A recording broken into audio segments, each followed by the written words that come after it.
옛날 중국 만주 지방의 한 마을에요, 오시성을 가진 의사가 한 명 살고 있었답니다. 성이 뭐라고요?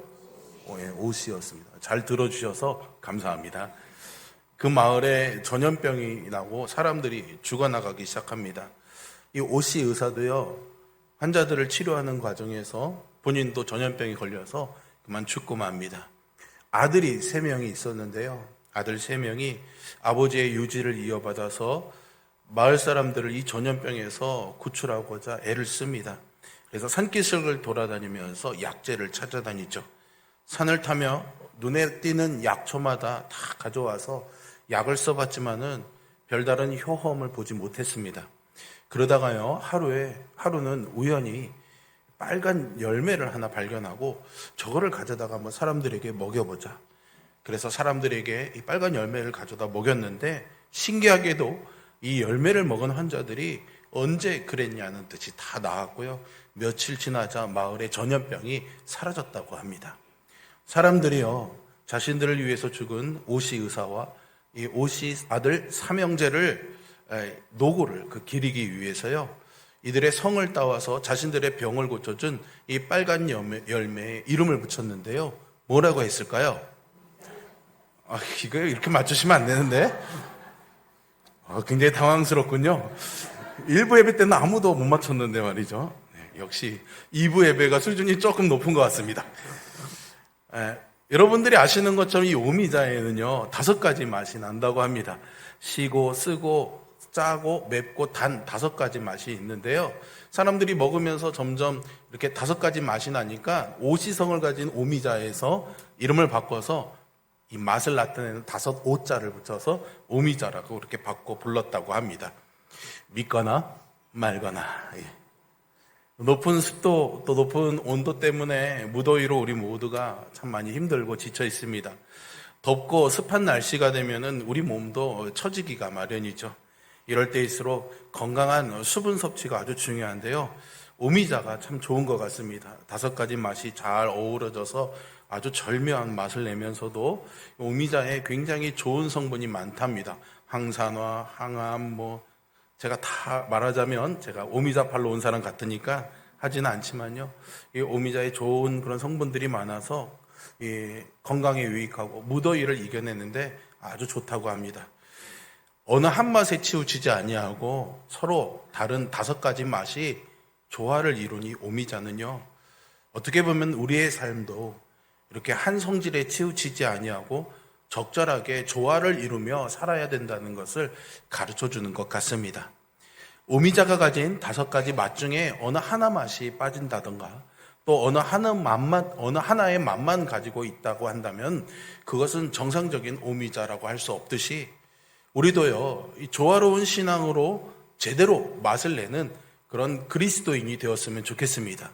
무더운 여름에 더위에 이런 표현하면 좀 죄송하지만 맛가는 그리스도인 되지 마시고 말씀으로 힘 얻어서 제맛 내는 그리스도인 되는 은혜가 이 시간 우리 모두를 통해 누려지기를 주님의 이름으로 축원합니다. 그러면요, 우리가 어떻게 오미자처럼 조화로운 맛을 낼 수가 있을까요? 오늘 본문을 살펴보면서요, 우리가 내야 될 조화로운 신앙의 오미 5가지 맛이 무엇인지를 여러분들과 함께 살펴보려고 합니다. 첫 번째 맛은요, 사랑하기입니다. 따라해 보세요. 사랑하기. 9절의 말씀 같이 한번 읽어봅니다. 사랑에는 거짓이 없나니 악을 미워하고 선에 속하라. 오늘 본문이 기록되는 방식은요, 좀 독특합니다. 우리말 성경으로 보면 큰 차이가 없는데 원문에는 더 짧고 간결한 문장으로 구성이 되어 있습니다. 한 예로 우리말 성경에는 사랑에는 거짓이 없나니 라고 번역되어 있는데요, 원문을 직역하면요, 거짓 없는 사랑 이렇게만 되어 있습니다. 서술어나 동사가 없는 거예요. 그래서 학자들은 9절부터 달라진 이 기록 방식에 대해서 바울이 로마 교회에 여러 교훈을 전하기 위한 방법이었다라고 설명합니다. 쉽게 말하면 바울이 지금 잠언과 같은 신앙의 지혜에 대해서 권면하고 있다는 건데요, 그 중에 제일 먼저 나오는 거짓 사랑이라는 것은 이 단락의 표제와도 같습니다. 거짓 없는 이 말은요, 가식이 없는, 위선이 없는 그런 말을 뜻합니다. 여기서 말하는 거짓은 헬라어의 의미에는 가면이라는 뜻도 있습니다. 그래서 무대에서 배우가 연극을 할 때 쓰는 가면을 가리키는 말인데요. 위선의 가면을 벗은 진정한 사랑이 거짓 없는 사랑이라는 거죠. 진정한 사랑은요, 배우가 연기하는 것과는 다릅니다. 가짜가 아니라는 것이죠. 이러한 거짓 없는 진짜 사랑은요, 두 가지로 나타난다고 바울은 본문에서 설명하고 있습니다. 뭘까요? 그 뒤에 나오는 부분이죠. 악을 미워하고 선에 속한다는 것입니다. 먼저 미워한다는 것은 강한 거부감을 느끼는 것, 혐오하는 것을 말하죠. 진정한 사랑이 그토록 소름 끼치고 미워하는 것이 무엇일까요? 악입니다. 진정한 사랑은 하나님이 선하시고 기뻐하시고 온전하게 여기시는 그 뜻에서 벗어난 모든 악을 미워합니다. 그리고 진정한 사랑은 하나님이 기뻐하시는 선에 속한다는 거죠. 그래서 이 말씀에서 속한다라는 이 말의 표현은요, 그 의미를 더 정확하게 표현하자면 이렇게 딱 붙어서 떨어지지 않는 겁니다. 빈틈없이 결합되어서 하나가 되는 것. 그래서 부부의 그런 헤어질 수 없는 그런 친밀한 관계를 표현할 때도 이 표현을 사용한다고 합니다. 떨어지지 않도록 강력한 접착제로 붙인 것처럼 아주 튼튼한 밧줄로 꽁꽁, 맞나요 이게? 제가 노래를 잘 몰라서 얼핏 들은 기억만 있어서 이렇게 밧줄로 꽁꽁 묶어버린 것처럼 진정한 사랑은 선에 붙어 있도록 한다는 것이죠. 악은 미워하고 선에 붙어 있는 것이 진짜 사랑이라는 겁니다. 이것이 거짓 없는 사랑, 진정한 사랑이죠. 요즘 노랫말 가사로 하자면 찐사랑, 이렇게 표현할 수도 있을 것 같습니다. 우리가 다른 사람을 사랑하거나 좋아하면요, 그 사람이 좋아하는 것을 해주고 싶어하고 그 사람이 기뻐하는 것을 해주고 싶어하는 마음이 자연스럽게 생겨납니다. 그래서 그것을 하기 위해서 수고하고 애쓰는 것을 마다하지 않죠. 그런데 말이죠, 여러분, 조심해야 될 것이 있습니다. 그 모든 것들이요, 올바른 기준을 가지고 행해져야 된다라는 것입니다. 다른 사람의 기분이나 만족, 그 원함이 절대적 기준이 되어서는 안 되는 거죠. 아무리 사랑하는 사람이 원하고 좋아하고 또 바란다고 할지라도 그것이 하나님의 뜻에서 벗어난 악이라면 찐 사랑은 그것을 들어주지 않습니다. 악을 미워하고 선에 속하기 때문이죠. 그렇기 때문에 여기서 말하는 거짓 없는 사랑은요, 그냥 감정적인 사랑을 말하는 것이 아닙니다. 진정한 사랑은 내가 사랑하는 대상이 잘 되도록 하는 겁니다. 어디 안에서요? 그리스도 안에서 말이죠. 그렇기 때문에 그 사람에게 해로운 것을 주지 않는 것, 악을 미워하는 것이 바로 바르게 사랑하는 것이죠. 우리가 해야 되는 사랑이 바로 그러합니다. 사랑은 바른 기준으로 바르게 표현되어져야 합니다. 부모가요, 자녀를 사랑하기 때문에 자녀가 악을 원할 때는요, 들어주지 않습니다. 날씨가 덥다고 아이가 자꾸 아이스크림만 먹게 한다고 한다면, 아이스크림만 먹고 싶어 한다면, 처음에야 하나는 사줄 수 있겠지만, 또 사달라고 하면은 아이스크림을 무한정 사주는 부모님은 없을 겁니다. 왜 그렇죠? 많이 먹으면 배탈 나기 때문이죠. 그래서 악을 원할 때 들어주지 않는 것도 찐 사랑인 것이죠. 남녀 관계도 마찬가지입니다. 미혼 남녀가 서로 사랑하지만 악을 미워하고 선을 붙잡은 그 안에서 사랑해야 되는 겁니다. 그래서 결혼 후에 얻을 수 있는 만족을 결혼 전에 얻으려고 하는 것은 사랑이 아닌 거죠. 부부도요, 서로를 위해서 진정한 사랑을 맺어진 사이죠. 그래서 함께 악을 미워하고 선에 속한 일로 한 마음이 되어야 하는 것입니다. 교회도요, 그러해야 됩니다. 교회는 함께 진정한 사랑을 실천하는 공동체입니다. 누군가가 악한 일을 하도록 내버려 둔다거나 선한 일을 피하게 하는 것은요, 사랑이 아닙니다. 내가 사랑하는 사람이 정말로 주님 안에서 잘 되게 하는 것, 그래서 주님이 주시는 복을 누리도록 하는 것, 그것이 바로 찐사랑, 거짓 없는 사랑이죠. 그것이 우리가 내야 하는 첫 번째 맛입니다. 신앙의 오미 중에 두 번째는요, 존경하기입니다. 따라해 보시겠습니까? 존경하기. 10절의 말씀 같이 한번 또 읽어봅니다. 형제를 사랑하여 서로 우애하고 존경하기를 서로 먼저 하며. 여기서 우애라는 것은요, 한 가족이 나누는 사랑을 말합니다. 교회가 실천하는 사랑은 가족에 대한 사랑이라는 거죠. 하나님이 그리스도 안에서 우리를 택하시고 우리를 교회로 부르셔서 한 가족이 되게 하셨습니다. 교회가 한 가족이라는 사실은 우리가 서로를 어떻게 대해야 되는지를 알 수가 있게 하죠. 존경한다는 말은요, 상대방을 인정하고 높이 평가해 준다는 말입니다. 교회가 그러한 사랑의 마음으로 서로를 존경해야 한다는 것이죠. 서로를 귀하게 보고 가치 있게 여기고 그렇게 대하는 것입니다. 우리 각자가 얼마나 귀중한 존재인지를 기억해야 합니다. 우리는 하나님의 형상으로 지음받았기 때문에 그 존재 자체로 매길 수 없는 가치와 존엄성을 가집니다. 더욱이 교회로서 우리는 주님의 보배로운 핏값으로 구속된 사람들입니다. 주님의 핏값으로 산 거라고요. 제가 야구를 굉장히 좋아하는데요. 이 프로야구, 또 프로축구 이런 프로의 세계에서는요, 몸값이 선수의 가치를 나타냅니다. 그래서 선수가 조금 잘 못해도 조금 슬럼프에 빠져도요, 몸값이 높은 선수들은 경기에서 쉽게 빼지 않습니다. 몸값이 비싸기 때문이죠. 가치가 있기 때문입니다. 우리 한 명 한 명이 그리스도와 연합된 지체로서 그리스도가 우리 안에 함께하고 계시는 줄로 믿습니다. 질그릇 같은 우리들이지만 우리 안에 예수 그리스도라는 보배를 담고 있기 때문에 우리의 가치는 세상의 그 어떤 것으로도 매길 수가 없습니다. 우리 모두가 정말로 어마어마한 사람들이라는 거죠. 그러하게 우리가 하나님으로 말미암아 주님으로 말미암아 서로를 귀히 여겨야 합니다. 부족한 점도 있을 수 있겠죠.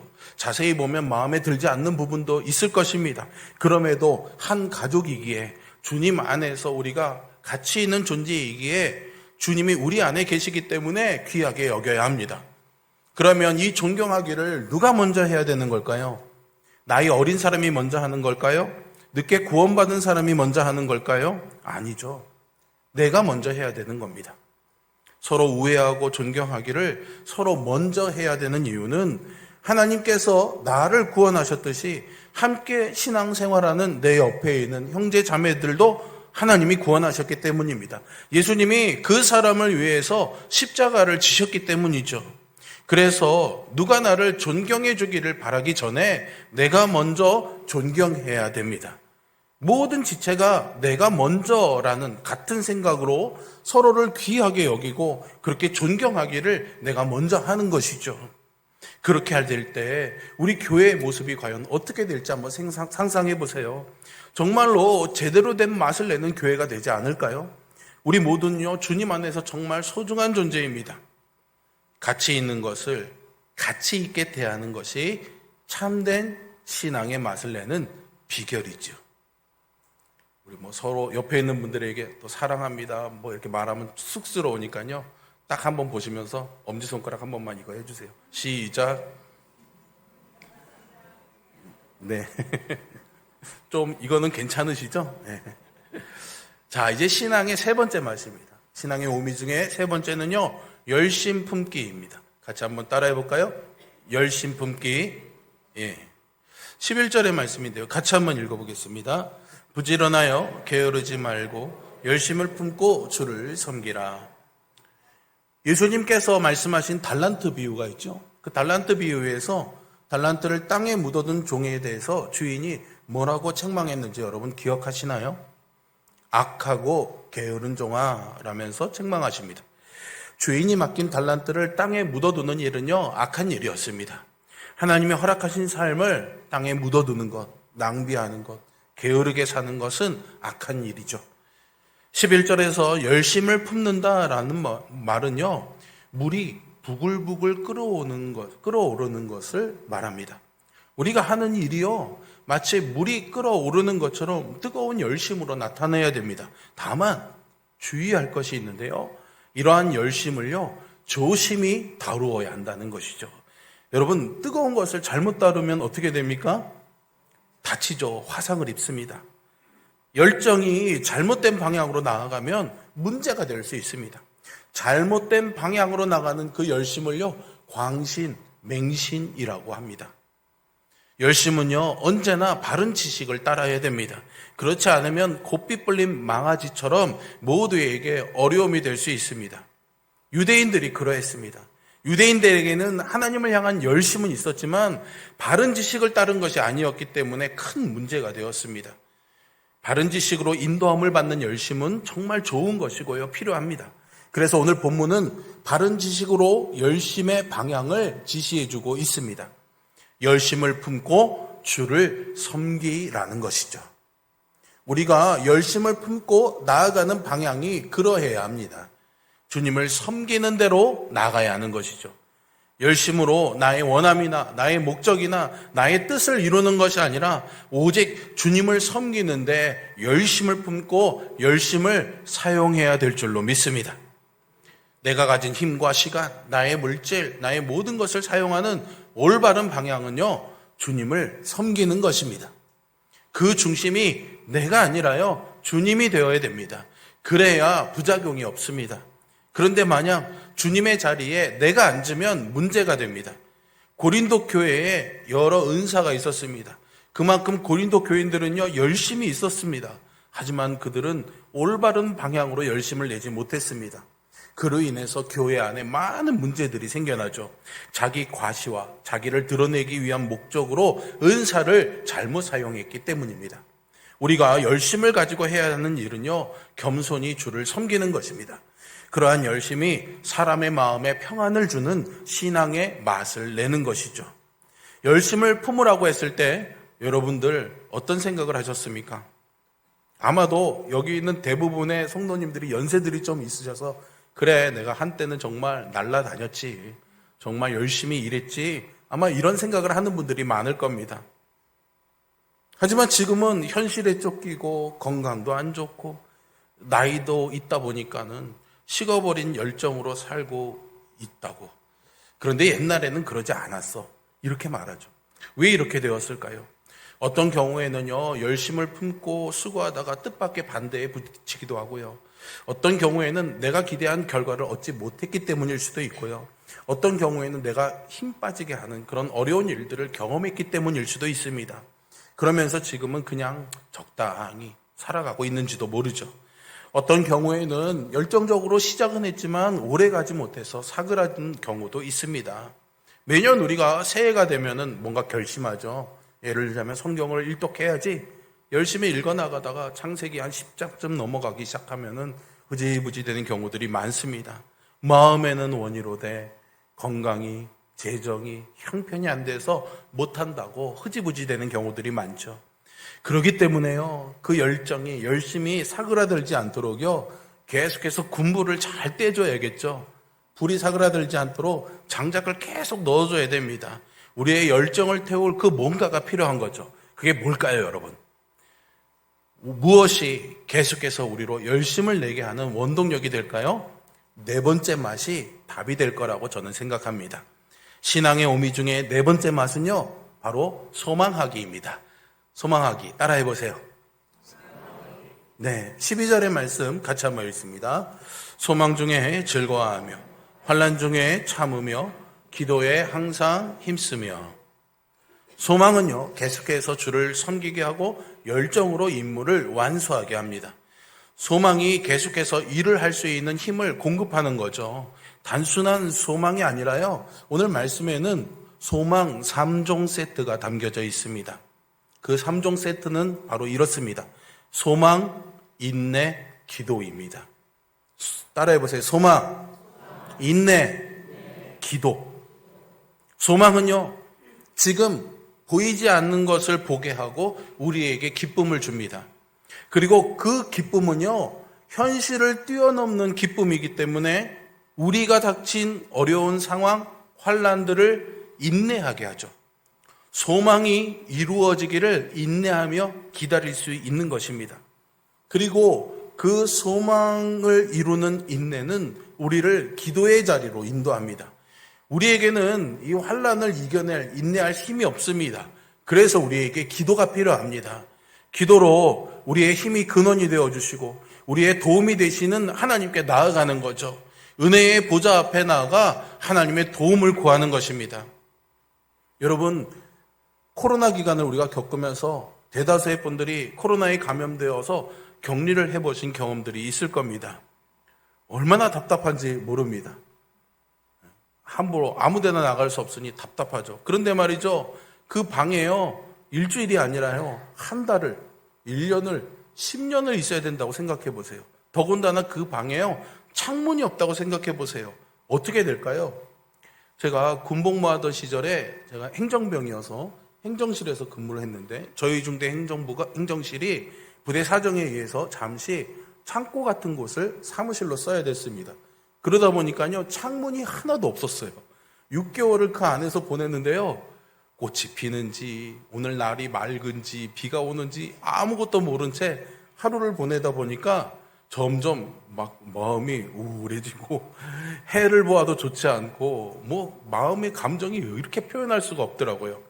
그런데 말이죠, 한 연구에서 이런 발표를 했답니다. 창을 통해서 들어오는 그 빛이요, 이 감정에 안정을 줄 뿐만 아니라 생활 리듬, 또 호르몬, 체온에도 영향을 준다고 합니다. 그래서 창이 없는 집에 사는 사람들은 우울증, 불면증, 무기력증, 반사작용의 둔화와 같은 그런 정신적인, 육체적인 그런 어려움들이 나타난다고 합니다. 소망은요, 죄로 인해서 얻은 우리의 마음에 나 있는 창과도 같습니다. 지금 나는 방 안에 있지만 소망은요, 그 방 너머에 있는 바깥 세상을 보게 하는 것이죠. 그리고 그 세상을 소망하면서 인내하게 합니다. 그리고 거기에 갈 그 날을 기다리며 기도하게 하는 거죠. 소망으로 밖을 내다보면서 머지않아 내가 밖으로 나가서 진짜 세상을 경험하게 될 그 날을 기다리게 하는 거죠. 그래서 소망은 우리가 우리의 진짜 인생, 그 영원을 바라보고 기쁨으로 창 없는 자들과는 다른 삶을 살게 하는 거죠. 우리는 창으로 들어오는 하늘의 빛을 본 사람들입니다. 그렇기 때문에 빛 가운데 행하며 그 빛을 전하는 삶을 살아야 살 맛이 나는 거죠. 그래서 소망이 우리의 신앙의 맛을 더 맛깔나게 하는 것입니다. 자, 이제 마지막 신앙의 오미 중에 5번째는요, 공급하기입니다. 공급하기 따라해 보세요. 네, 13절의 말씀인데요, 같이 한번 읽습니다. 성도들의 쓸 것을 공급하며 손 대접하기를 힘쓰라. 이 마지막 권면은요, 아주 실제적인 권면입니다. 지금까지는 자기 마음 먹기에 달렸습니다. 마지막 권면은 이제 행동으로 나타나야 되는 겁니다. 성도의 쓸 것, 그 필요를 공급하는 것이죠. 성도에게 필요한 음식, 옷, 거처 등을, 이런 물질적인 것들을 채워주고 내가 가지고 있는 것을 기꺼이 나누는 일입니다. 여기에 이 공급한다라는 단어는요, 교제한다라는 뜻도 갖고 있습니다. 우리에게 익숙한 교회라는 단어의 하나인 코이노니아의 동사형이기도 한데요, 성도들의 실질적인 것을 채워주는 것이 바로 교회이고 교제라는 것이죠. 사도행전에 나오는 예루살렘 교회가 그랬습니다. 자기 것을 자기 것으로 생각하지 않고 필요에 따라 나누었지요. 이러한 교제의 대상은요, 교회 울타리 안에 있는 성도들 안에만 머무르는 것이 아닙니다. 이것은 나그네에게까지 이어져야 됩니다. 교회의 지체를 넘어서서 나그네의 필요도 공급하라고 말씀하시죠. 이 말씀은요, 모르는 사람 아무나 다 데려와서 그들의 필요를 채워야 된다는 말씀은 아닙니다. 특별히 이 바울이 편지를 써나가던 초대교회 때는요, 여행을 하는 그런 복음 전도자들이 많았습니다. 그리고 또 여기저기 지역으로 옮겨 다니는 그런 신자들도 꽤 많았습니다. 그런데 지금처럼 숙박시설이 많았던 것이 아니었기 때문에 교회가 이런 이들에게 거처와 음식을 공급할 수 있는 기회가 아주 많았습니다. 그래서 성경의 여러 곳에서 나그네를 대접할 것을 말하죠. 특별히 본문에서 손 대접하기를 힘쓰라라고 할 때에 힘쓰라라는 이 말은요, 적극적으로 나그네 대접하는 일을 찾으라는 겁니다. 소극적으로 누군가가 내 집 문을 찾아와서 문을 두드리기까지 기다리는 것이 아니라요, 어떻게 하면 나그네를 대접할 수 있을까? 적극적으로 찾아 나서라는 것이죠. 당시의 상황과 문화를 지금 우리에게 그대로 적용할 수는 없을 겁니다. 하지만 분명한 것은 교회는 교회 안과 교회 밖에 있는 사람들의 필요를 실제적으로 공급하는 일에 수고했다라는 것이죠. 그러니 우리도 이러한 실제적인 교제, 공급하는 일에 최선을 다해야 합니다. 그저 말이 아니라 삶으로 증거되는 참된 신앙의 맛이 되어야 되는 것이죠. 그런 의미에서 우리가 함께 모여 예배할 때마다 여러분들의 예배 참석을 적립금으로 전환해서 두랩돈 기부금으로 만들고 그것을 필요한 이들에게 도움으로 공급하는 이 일은 아주 의미 있는 일이라고 저는 생각합니다. 하나님 사랑하기와 이웃 사랑하기가 실천하는 두랩돈 기부금이 항상 여러분들이 예배 드릴 때마다 살아 움직이는 생동력 있는 사역이라는 것을 우리 모두가 항상 잘 기억했으면 좋겠고, 이것이 우리 교회의 자랑이라는 것을 여러분들이 마음에 담아두셨으면 좋겠습니다.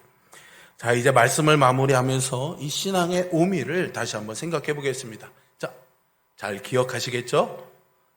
다 같이 한번 5가지를 이야기해 보겠습니다. 시작.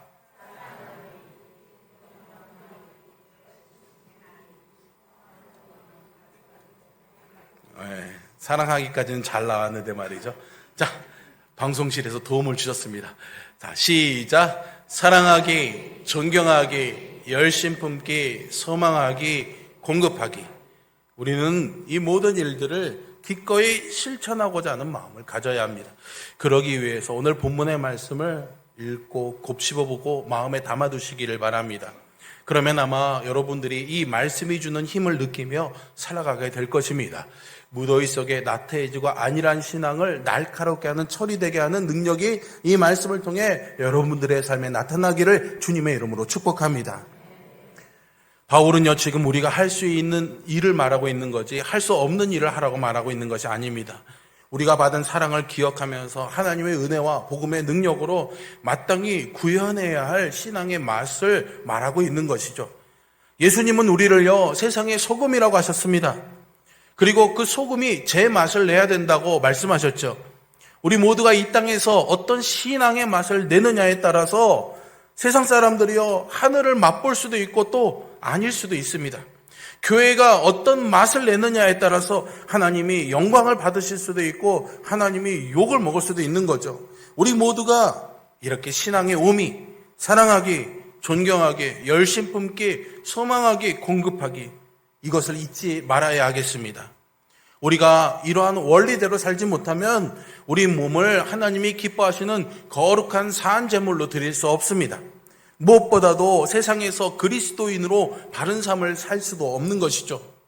오늘 이 말씀을 들은 여러분들이 성경적인 원리대로 신앙의 오미를 조화롭게 잘 실천하셔서 재만 나는 신앙생활로 살맛 나는 삶을 사는 복된 그리스도인 되시기를 주님의 이름으로 축복합니다. 기도하겠습니다.